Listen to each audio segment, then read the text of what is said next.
பிஸ்மில்லாஹிர்ரஹ்மானிர்ரஹீம். அன்பான சகோதர சகோதரிகளே, அஸ்ஸலாமு அலைக்கும் வரஹ்மத்துல்லாஹி வபரகாத்துஹு. ஈமான் என்றால் என்ன? அபூ ஹுரைரா ரலியல்லாஹு அன்ஹு அவர்கள் அறிவிக்கின்றார்கள், அல்லாஹுவின் தூதர் ஸல்லல்லாஹு அலைஹி வஸல்லம் அன்னவர்கள் கூறினார்கள், என்னுடைய உயிர் எவன் கைவசம் உள்ளதோ அவன் மீது ஆணையாக, உங்களில் ஒருவருக்கு அவரின் தந்தையையும் அவரின் மக்களையும் விட நான் மிக்க அன்பானவராக ஆகும் வரை இறை நம்பிக்கை கொண்டவராக மாட்டார். ஆதாரம் சஹீஹுல் புகாரி 14வது ஹதீஸ்.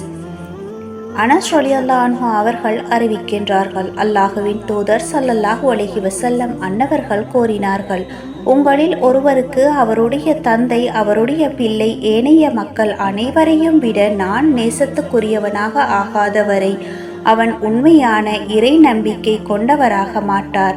ஆதாரம் சஹீஹுல் புகாரி 15வது ஹதீஸ். இப்னு உமர் ரலியல்லாஹு அன்ஹு அவர்கள் அறிவிக்கின்றார்கள், அல்லாஹுவின் தூதர் ஸல்லல்லாஹு அலைஹி வஸல்லம் அன்னவர்கள் கூறினார்கள், இஸ்லாம் 5 அம்சங்களின் மீது நிறுவப்பட்டுள்ளது. அல்லாஹுவை தவிர வேறு இறைவனில்லை என்று முகமது நபிகள் நாயகம் ஸல்லல்லாஹு அலைஹி வஸல்லம் அன்னவர்கள் அல்லாஹுவின் தூதர் என்றும் உறுதியாக நம்புவதும், தொழுகையை நிலைநிறுத்துவதும், கடமையானோர் ஜக்காத் வழங்குவதும், இயன்றோர் இறை இல்லம் காபாவில் ஹஜ் செய்வதும், ரமலானில் நோன்பு நோட்பதும். ஆதாரம் சஹீஹ் புகாரி 8வது ஹதீஸ். அனஸ் ரலியல்லாஹு அன்ஹு அவர்கள் அறிவிக்கின்றார்கள், நாயகம் ஸல்லல்லாஹு அலைஹி வஸல்லம் அன்னவர்கள் கூறினார்கள், எவரிடத்தில் 3 தன்மைகள் அமைந்து விட்டனவோ அவர் ஈமானின் சுவையை உணர்ந்தவராவார்.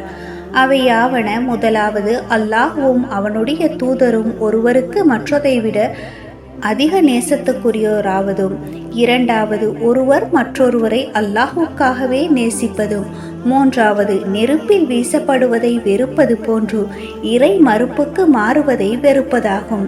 ஆதாரம் சஹீஹுல் புகாரி 16வது ஹதீஸ். அனஸ் ரலியல்லாஹு அன்ஹு அவர்கள் அறிவிக்கின்றார்கள், நாயகம் ஸல்லல்லாஹு அலைஹி வஸல்லம் அன்னவர்கள் கூறினார்கள், இறை நம்பிக்கையின் அடையாளம் அன்சாரிகளை நேசிப்பதாகும், நயவஞ்சகத்தின் அடையாளம் அன்சாரிகளை வெறுப்பதாகும். சஹீஹுல் புகாரி 17வது ஹதீஸ். அப்துல்லாஹ் இப்னு உமர் ரலியல்லாஹு அன்ஹு அவர்கள் அறிவிக்கின்றார்கள், அன்சாரிகளை சேர்ந்த ஒருவர் தாம் அதிகம் வெட்கப்படுவதை கண்டித்து கொண்டிருந்த போது அவ்வழியே அல்லாஹுவின் தூதர் ஸல்லல்லாஹு அலைஹி வஸல்லம் அன்னவர்கள் சென்றார்கள்.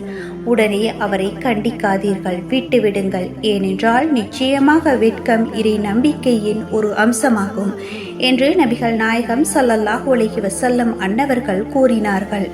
ஆதாரம் சஹீஹுல் புகாரி 24வது ஹதீஸ். வஸ்ஸலாம்.